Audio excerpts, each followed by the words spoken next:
खबर उत्तराखंड के लाल कुआं से है, जहां पर हल्दीचोड़ क्षेत्र के तराई गांव में हाथी और लेपर्ड का आतंक चरम पर पहुंच गया है।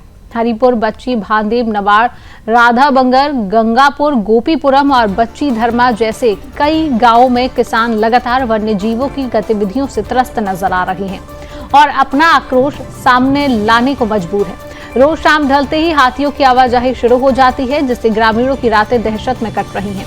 तराई केंद्रीय वन प्रभाग रुद्रपुर के प्रभागीय वन अधिकारी डीएफओ उमेश चंद्र तिवारी ने सोमवार को प्रभावित गांवों का दौरा किया है।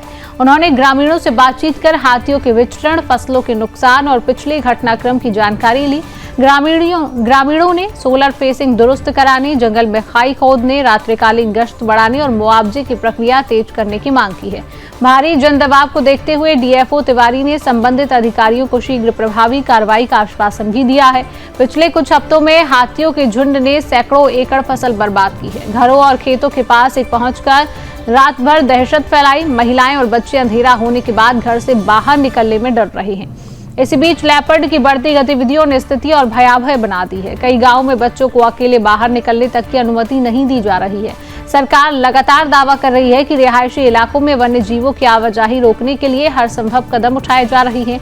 बजट की कोई कमी नहीं है, लेकिन डीएफओ तिवारी ने निरीक्षण के दौरान ग्रामीणों के बीच खुद स्वीकार किया कि बजट सीमित होने के कारण कुछ कार्य अपेक्षित गति से नहीं हो पा रही है।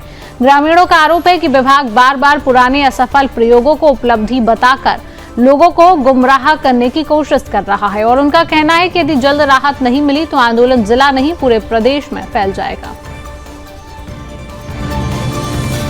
देखिए, ये जो क्षेत्र हमारा है, इस क्षेत्र में पिछले 4-5 साल से फसल क्षति की कम शिकायतें आती थी और हम लोगों की तरफ से यहाँ दीवार भी बनी हुई है, सोलर फेंसिंग भी लगी हुई है और हाथी को रोकने के लिए खाई भी बनाई गई है। लेकिन इस साल कुछ अप्रत्याशित रूप से ज़्यादा हाथी का इस क्षेत्र में आवागमन हो रहा है, जिससे निश्चित रूप से ग्रामीणों की फसल की भी क्षति हो रही है।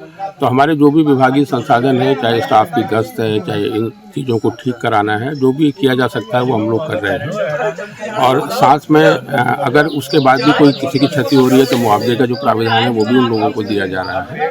और यहाँ आ जाने का उद्देश्य ये है कि मौके पर जाके स्थिति को देख करके जो ग्रामीणों के सुझाव हैं उनको भी सुन करके एक ऐसी रणनीति बनाई जाए कि इस तरीके से काम किया जाए कि उनको उनकी समस्या में दूर करने में थोड़ा मदद मिले। इस बार तो हम लगातार हाथ के हाथ खुद अपना स्टाफ, वो पुरानी जो बातें कह रहे हैं वो तो जब केस आएंगे सामने तभी मैं उस पर कोई कमेंट कर सकता हूँ, लेकिन इस बार हम हाथ के हाथ स्टाफ को भेज रहे हैं, हाथ के हाथ प्रोसेस कर रहे हैं और कोशिश कर रहे हैं कि जल्दी से जल्दी 1-2 महीने के अंदर इसको निस्तारण कर दिया जाए, लोगों को उनका भुगतान कर दिया जाए। वहीं देखा गया कि इस क्षेत्र में शेर और छोटा बाघ जो है उसका भी आगमन दिखाई दे रहा है, तो कैसे? अभी हमारा जो है जंगल से सटा हुआ ग्राम है और निश्चित रूप से वनों में वन्यजीव रहते हैं, तो कभी कभी उनके आने की या उनके दिखने की भी समस्या रहती है। लेकिन उसके लिए हमने जो ये रास्ता है जिस पे हम लोग खड़े हैं उसकी पूरी सफाई करवाई है, जिससे कि विजिबिलिटी बढ़े और लोग सुरक्षित महसूस करें।